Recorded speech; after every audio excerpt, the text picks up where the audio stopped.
All right, I think we're live, although I'm not seeing any video, but it says we have an excellent connection. Hello, everyone. This is Coffee, Kegs, and Kriegsspiel.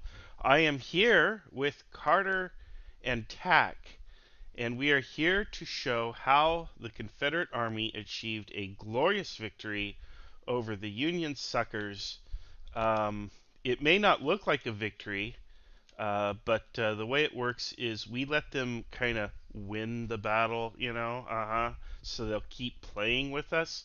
We give them the entire Union and let them muck it up. And in 150 years, people are going to say, you know what? Yeah, we should have let the other side win. I don't know. That's my excuse.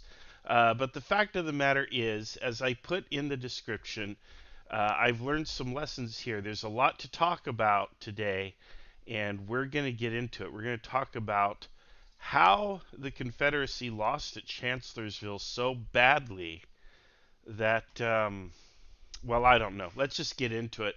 Carter and Tack, how you guys doing? Doing all Um, right. Doing all right. Doing excellent. Yeah, I bet you are. I bet you feel great right now. I'm going to get Okay. my 5 minutes of gloating out of the way. Well, this was a heck of a campaign. Um, what do you have to say for yourself, Tack? I mean, how are you going to explain yourself? What do you have to say then? I'm going to explain myself that I came up with a okay plan, and my team exceeded that plan in so many ways that we will have to save that for the full team debrief. Which will be right But it after this show. Yep. It helps when you are playing a game and you have the 95 bulls. I'll put it that way. Well, there you go. I bet it does. I've got to say, just from my perspective, and then we're going to let Carter rock and roll here, but I want to say you pretty much did everything that I expected you to do, but my team just, like we just couldn't hold, or at least the reports that I got back were that we were getting our rear ends handed to us in every quarter. And all I could do was like, well, we're gonna have to fall back. We have to keep falling back, and we just kept falling back. And I was hoping to end up in a situation where I could attrit you, but Carter just kind of shook his head so much at me that it was like, well, all right, why don't we call it? But anyway, Uh, as far very quickly as far as that went, a lot of this was something that a few of us in the IKS do, and it's something that some of us are trying to actually teach the newer members is player analysis. And my analysis of you, with help of a couple of other people, was that if I could make enough things go crazy at the same time, I could possibly get maybe that temporary pause. You actually surprised me by continuing to fall back. I was expecting you to actually say, okay, we're just going to hold this spot until we figure out what's going on, and that was going to give me my opening. hmm So hmm you did surprise me when Carter said we were going to have to fight way down here. I figured this was going to go slightly differently, but yeah, I'll turn it over to Carter and let him explain. outstanding. All Oh, right, geez. Carter, go for it, man. You got it. I mean, I think I'm the wrong person to explain player intent. I can tell you what happened, but um, wait, what do you want me to explain? The battle plan here, or just kind of what led up to this Well, moment, so that you yeah, guys can? yeah. Let's give everybody kind of the overall recap, starting with Yeah, the basic idea, and then lead us through the timeline to here. However long it takes is fine. yeah. So I'll try to be quick. Um, it's the Battle of Chancellorsville, one of the more famous battles of the Civil War, where the reason it's famous is because the Confederates, despite just awful odds, managed to whip the Union Army, and mostly through bluffing. Right, that was kind of what happened in the historical Battle of Chancellorsville. Unique terrain in that you can see on the pictures, right? All of these maps, if you zoom out, all of these darker areas shaded on the map, that's all woods. It's not like you're fighting in Waterloo, where it's, these rolling hills of pastures and farmland. this is wilderness. And that's actually what they called it. So it's a very unique game environment where nobody can see more than a couple miles, if at all, right? There were many engagements in this game that where the commanders were fighting literally inside the woods, and so they could only see a couple hundred yards in each direction, if that. And so that's what made this game unique. Is just Kriegsspiel's famous, right, for it being a lack of information. That's the whole fog of war thing. And when you're fighting in a place like this, it takes that up to 11. So that was a really players. I don't think anyone had any idea what was going on beyond what he could actually physically see with his eyes. And so we're going to get into some stuff where players get spooked, players overestimate or underestimate the people that they have and the enemy that's in front of them. And that is all because nobody has any idea what's going on. And I'll say that historically, the Confederates used that to their advantage to spook the Union Army. And very similar scenarios played out here, though both sides were getting spooked. There was actually, I'll mention this in the final debrief, but there was one spot between the Union 12th Corps and Colston's division of Jackson's Corps where both players thought they were going to get crushed and decided to break contact and withdraw at the same time. Because one player was seeing one side where he was doing poorly, and then the other player was on the other side of the battle line where he was doing poorly. And so they both decided, yep, we're getting crushed, let's withdraw. And so the Union started on the northeast side of the Rappahannock River on the Fredericksburg map. I'll just do some quick drawing for the campaign here. And this will be like your just cliff notes. What happened? Union Army, like here. Confederate Army, around here.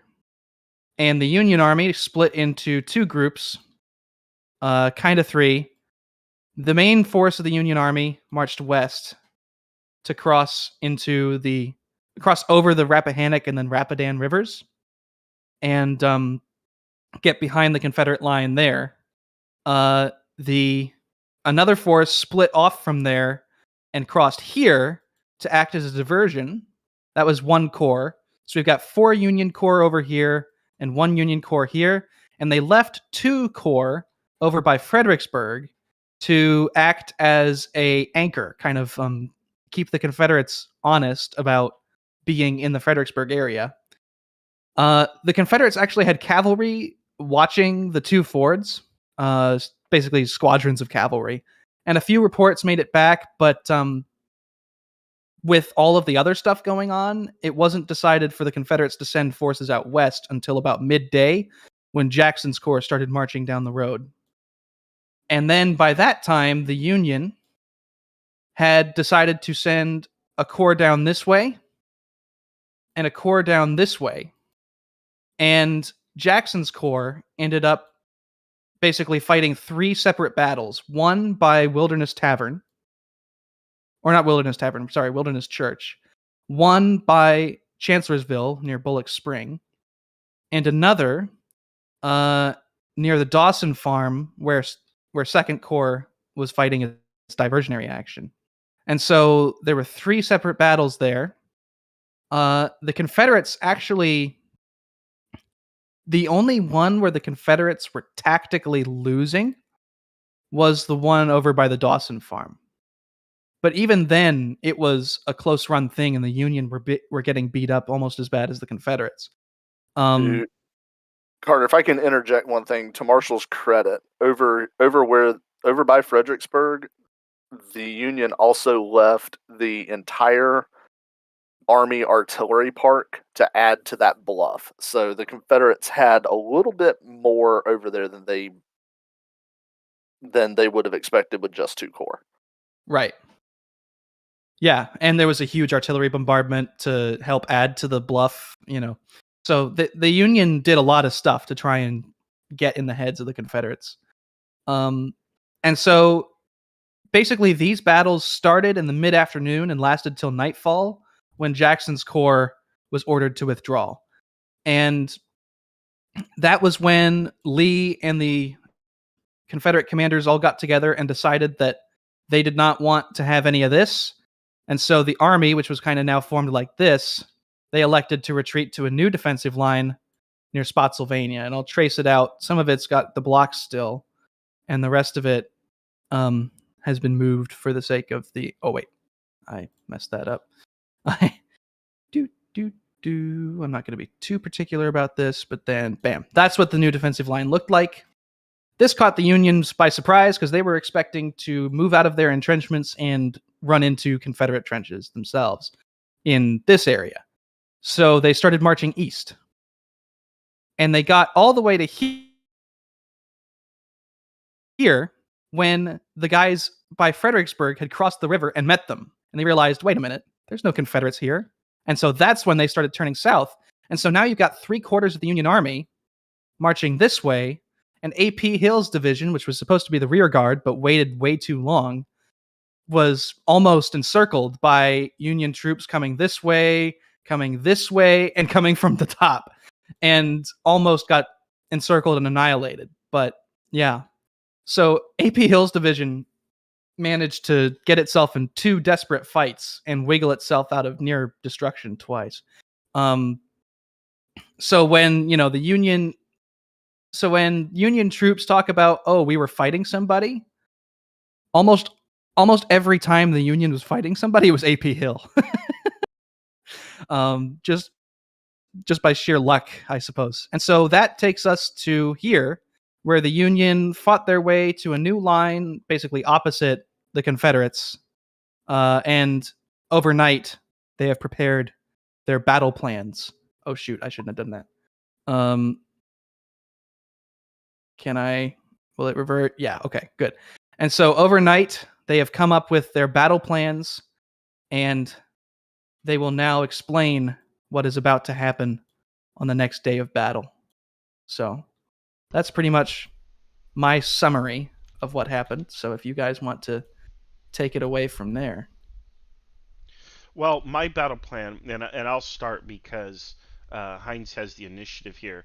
I know that we were operating from a position of inferiority. I figured after all of the day's reports that we're getting beat, and not having confidence that we could hold. I knew that we needed every advantage we could, and that we would have to play defensively. So I ordered entrenchments dug. But if you look at the line carefully, you'll see that I had the line prepared behind these ditches and gullies, these little creeks or whatever it is, but basically ditches. The idea being that any force trying to cross to attack would at least have to go through these ditches and take disruption while doing so. Then they would run into breastworks, or in better cases even entrenchments if they are prepared, which gives us the maximum defensive advantage. The other problem that I ran into was the superiority of Union artillery. Union guns were consistently destroying our guns, and my commanders continually engaged in counter battery fire, which I did not want them to do. I kept informing the corps commanders, those guns have to come back off the lines. You have to prepare entrenchments to defend against the artillery, and the guns have to fall back. My strategy for the day was going to be to have a line with entrenchments, which you see here, behind either these gullies or in the woods to help negate the artillery. And the idea being that I would then have reserves and artillery behind the front line, because I fully expected that Heinz would come through, that he would break through these lines. These lines are not necessarily expected to be impregnable.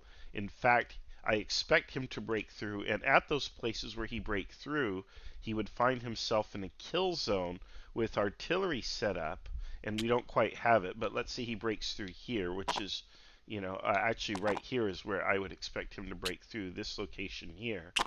And then he would basically run into artillery and take losses.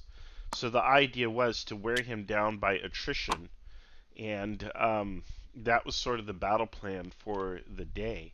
Bleed him white as he is forced to attack through unfavorable terrain. That was my plan. Yeah, and then Tack, what was your plan to counter that or to just beat through him? Well, my original. Okay, I was making sure I was still alive. My original plan was sort of pushback because originally, and as Carter noted in his thing, I'm lighting this up a bit. There we go. The original Confederate line was over here in that area. My original plan, as you can see over here, was to use massed artillery fire. That was the original plan, was massed artillery fire on these lines to cover my advance. You can honestly pull it straight out of the Petersburg or World War I handbook. However, I got information from my skirmishers that the Confederates had pulled back out of those trenches due to massed artillery fire during the day. So what I ended up going with was, and this is this is 3-corps. So what I ended up going with was a 3-corps assault, 11th Corps in the west and 1st Corps in the east. They were the frontline corps, so they would keep a division in the line in case Marshall decided to do a counter assault, which could have some serious potential to make this just a weird medieval grade scrum.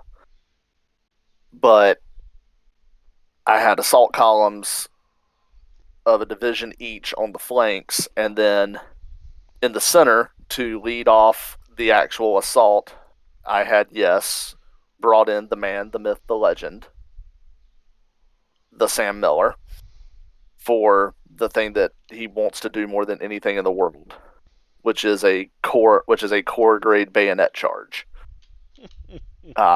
The operational plan was relatively simple.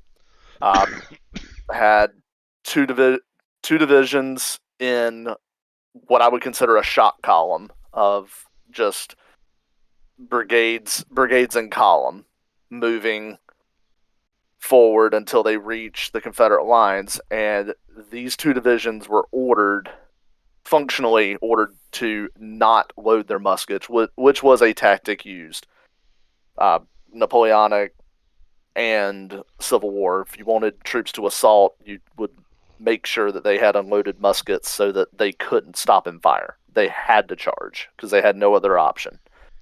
Because if they stopped, they'd have to stop and load. But my plan was to do a bayonet charge into the first line of trenches with just massed shot columns. And I was basically anticipating that the four,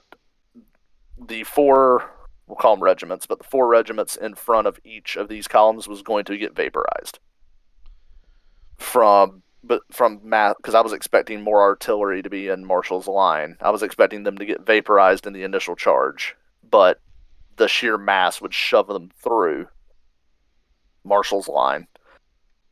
And kind of a similar thing with the division grade assaults on the flanks, but these were more to pin Marshall down and keep him from being able to maneuver troops to create a pocket once I blew a hole in his line.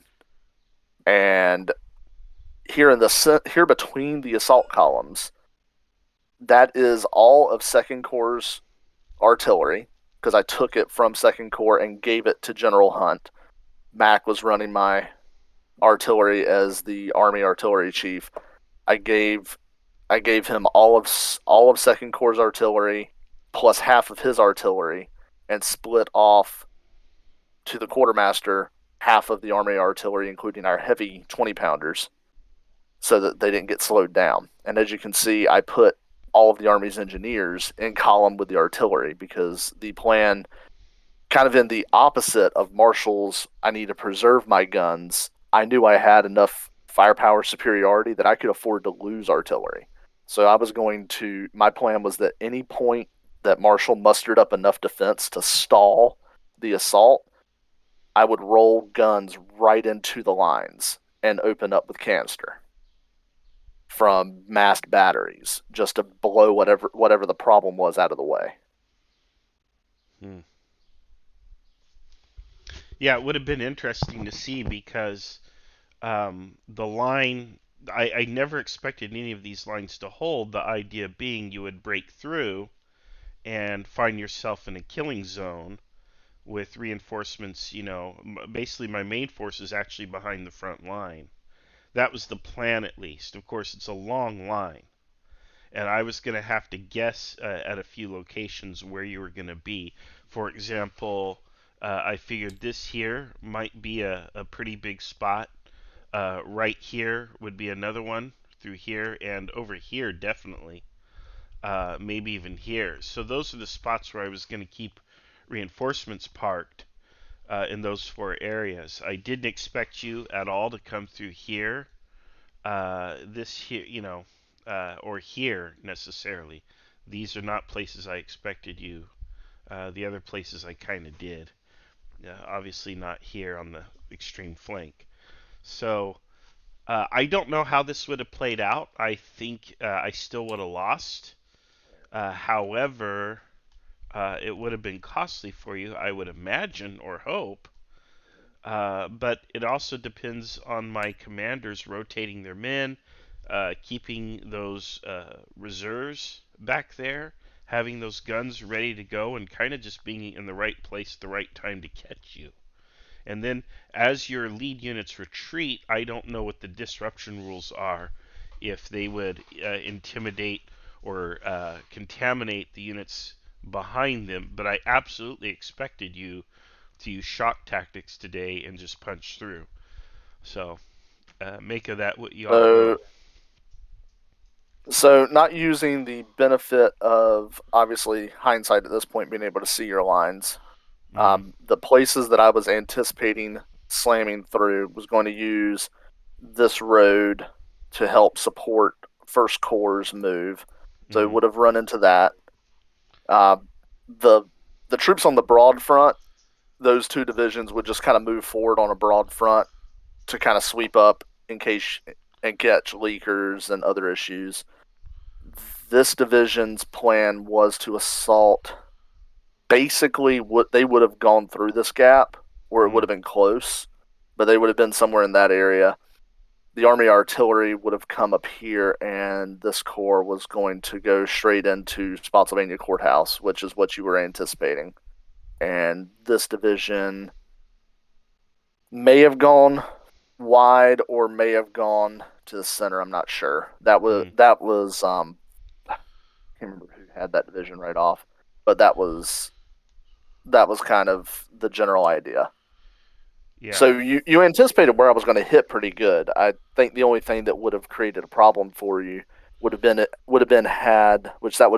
Desert Fox's division there, where Carter's circling in green. If they had punched through the open hole, which would have probably meant they were punching into a spot where you're trying to shift reinforcements to your left. To help. So they would have had to go through woods, then marsh, then over a creek, then up a hill. So it would have been bloody either way if there was even a skeleton Confederate force. Yep. Yeah. Well, Carter, what do you think? Are we agreed this probably would be a Union victory? The question now being more the degree of victory. Right. Yeah, I think overall, right, operationally, this is a big Union success. They've forced the Confederates back out of the Fredericksburg defense lines, which last December were proved so deadly, right? And without a major battle in the wilderness either. And so now it's whether or not the Union can turn this operational strategic success into a political tactical success, right? Like it's all well and good that they've now maneuvered their way out of the Fredericksburg problem, but Lincoln wants political clout, right? After after the Emancipation Proclamation, is issued, Mm-hmm. he wants political clout. And so, can the Union convert this momentum into a stunning blow to the Confederacy? Right? Is the war going to end, or is it just going to keep on going? And I think the answer to that question is probably this is 1864 and 1863, which is still a winning equation for the Union, I think, because we've still got over a year until the election. So if we're 1864 Battle of Spotsylvania, where it's just massive casualties, Lincoln's still got nearly 2 years before he's got to worry about re-election. So the war will probably be over by then. And so, yeah, that's something. So this But basically takes months off the war. It doesn't end it here, but it takes months off the war for sure. yeah. Yeah, sure. I think that's reasonable. A good assessment. Very interesting to compare notes. It would have been interesting to play it out, but it also would have been quite a slog for everybody involved. So I think this is kind of the best way to resolve it myself. I'm looking forward to the post-battle debrief. We'll probably stream that live to the YouTube. Is that what you want to do, Carter? Yep. Okay. We'll stream that live to the YouTube. But any closing thoughts, Tack, before we wrap up today's stream? I agree that it would have, as far as playing it as a live battle, would have been a slog. And honestly, for some of your players, Marshall, it would have probably wound up being a bit of a Kobayashi Maru scenario, Mm-hmm. where especially these frontline players that would be coming straight under just stacked divisions ramming down their throats. It would have been, no matter how many you kill in the first 5 minutes, the first 15 minutes, the next 15 minutes, you're going to get overrun. Mm-hmm. And you don't have anywhere to retreat. You don't have anything to do except either surrender or take it. So I think it would have not been all that much fun for a number of your players. Some of my players are somewhat put out. They didn't get their chance at a glorious bayonet charge. Oh. Well, but they'll get over it. Absolutely. As far as beyond the operational victory, the one thing that I was aiming for in this particular engagement, and the reason why it wound up being at this point rather than at any other point along the line where the attack happened, is because I wanted to try to cut this. I knew you had a core here. I knew they were being kept busy enough that they would have to hold some sort of line. And my goal with this attack was to cut off an entire core of the Confederate Army. Because if I could force a wing to surrender, which at this time you had Jackson's wing and Longstreet's wing, if I could force Jackson's wing to surrender or just collapse, then it would put you in a position where I might be able to end the war in this campaign season. 1863. This is very early 63 when Chancellorsville happened, and had Jackson's wing been crushed at Chancellorsville, Longstreet's wing would have basically been, we would have ended 1863 at Petersburg in the trenches. Mm-hmm. You would have had a trench situation. Let me ask this before we finish. Did you learn any lessons that would be useful to the audience to learn about or know about? Did you learn anything? I definitely learned a lot as far as managing operationally. If Carter wants to zoom all the way out, this battlefield is enormous, and this was actually my first outing as an Army commander. So you're sending dispatches and getting replies back hours later. Mm-hmm. You're dealing with a delay as an Army commander that is ridiculous compared to most of in our open Saturday battles. An Army commander may have to wait a turn or two to receive a report, right? Or just it may be 3 turns. You send a report, you send a request or an order 1 turn, and you get a report back 2 turns later. Whereas in this game, I was sending reports. I was having to go back and look at what orders I had sent just to see did I need to send anything else because I would send an order and it would be 6, 8 updates before I'd receive a reply. Yeah, it was So like which equates to like 3 weeks of real life time. You know? Like with the play by post, right? You send a message on January 1st, and then in March you get the reply. It's Well, crazy. it's play by post. I'll chime into my own lesson. I'll answer my own question, eat my own dog food here. For me, it's I have to understand that my subordinates are likely to be just as spooked as the enemy, and Hmm. I can't always take at face value what they say. I need to take everything that's reported to me with a grain of salt. And that probably means I have to ride around the battlefield more and not be so lazy. I do have a tendency, and I know I'm revealing some of my character here, but I have a tendency to post up in a location and just let reports come to me and govern from there. And maybe that's not the best thing. Maybe I do have to ride to the front and see things a little more for myself, or even have independent scouts or something going on, so I get a better view of what's actually happening rather than a panic dispatch here or there and allowing that to color my perception of success or failure. So it's a lesson for me as well. So Yeah, I'll well, say. and to momentarily expand on that, in the game, and it was up. I ended up spending most of my time on day one up around the Shelton Dawson area.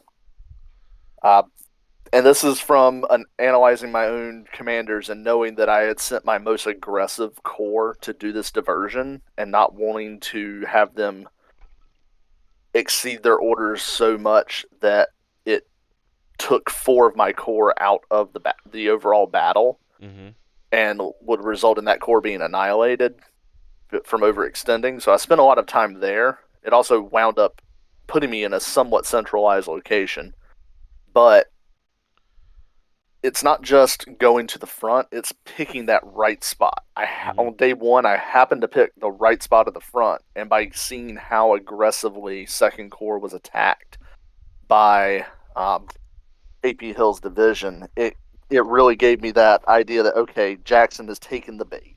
He's really pushing on this. And when I started getting panicked reports from my other corps to the west saying that they were being attacked by large numbers, I wasn't worried because I knew, okay, what they're telling me can't be exactly right because there just aren't that many Confederates here. mm mm. Yeah. Well, you got me there. All right, Carter, you were going to say one more thing and then we're going to wrap up.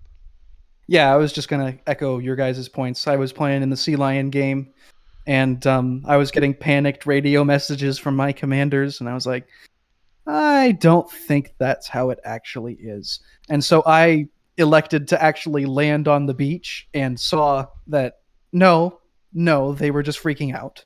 And half of them weren't actually landed. They were, looking on from the ships. And so I was like, guys, get your asses over here. Shouldn't curse. Get your butts over here. Take a look. It's not that bad. And so I definitely would say that a lesson from this battle would be, yeah, you've got to not necessarily get into the fight, but you've got to be there, right? You've got to. Yep. There's, you got to. In the words of some people, you just have to show up, right? Even if you don't actually give any directions, you just got to show up, and it both helps inform you, and it informs, in a more real life situation, your men that you care, right? Right. Um, even 90% if of you're just, success is showing up. yeah. So I'd say the big lesson from this battle: show up. All right, I agree. Well, on that note, we're going to wrap up. I do want to just say we have a Patreon, patreon.com/Kriegsspiel. I would invite people to join that and support the IKS and this podcast. If you do that, you'll get access to a couple of exclusive, well, several exclusive battle replays. They're actually quite good. You also get the K22 system absolutely for free when you subscribe. Also here, We have our new website. Our new website is up and going. You can join our Discord. You can get in on this action. Carter always has some monster going on. He always needs new players, so you can get in on play by post if you don't have a lot of time, or you can get in on our live games. Frankly, I have an itch to play an actual game today. We'll see how long Carter's debrief runs, but I would love to do a Kriegsspiel today. And I think that's all I've got, everyone. I want to thank you all for being here, and we